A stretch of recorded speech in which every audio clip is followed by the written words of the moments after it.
Hello, it's Poetry Changes Lives, and I wanted to thank you all for your kind messages. I love hearing from people, from poetry lovers, so thank you so much. Today, September the 8th, is a special day for me because it's the birthday of one of my favorite poets, a man not so well remembered as he used to be in this country, Siegfried Sassoon, one of the great poets of the First World War.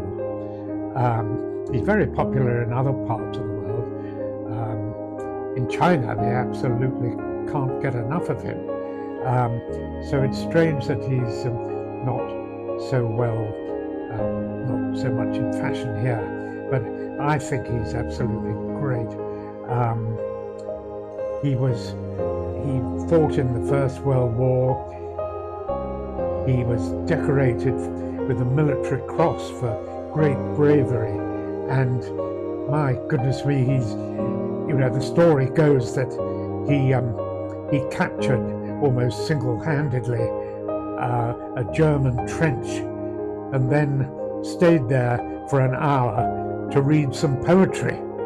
Can you imagine? What a man. Honestly, they say poetry changes lives, but wow, that's really living your life with poetry.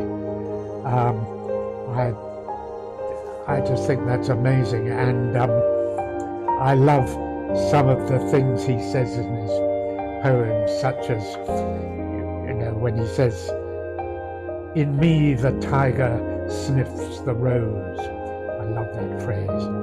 In me the tiger sniffs the rose. Look in my heart, kind friends, and tremble, since there your elements assemble. I think that's great. And he also wrote a lot about the First World War, of course, including this one, a short poem, The General, which has an element of humor, but actually is a very sad little poem in its underlying message. Good morning, the General said, when we met him last week on our way to the line. Now the soldiers he smiled at are most of them dead, and were cursing his staff for incompetent swine. He's a cheerful old card, grunted Harry to Jack, as they slogged up to Arras with rifle and pack. But he did for them both with his plan of attack. That's it. Sad, so many people died in that First World War. We never seem to learn.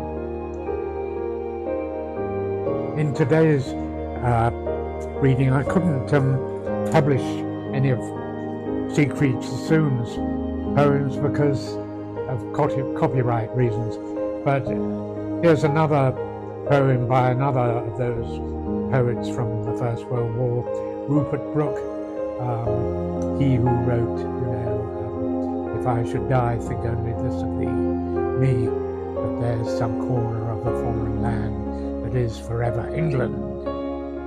Great stuff. But here's a rather more gentle poem of Rupert Brooke's called A Memory. Some while before the dawn, I rose and stepped softly along the dim way to your room, and found you sleeping in the quiet gloom, and holiness about you as you slept. I knelt there till your waking fingers crept about my head and held it. I had rest unhoped for this side of heaven beneath your breast. I knelt a long time still, nor even wept.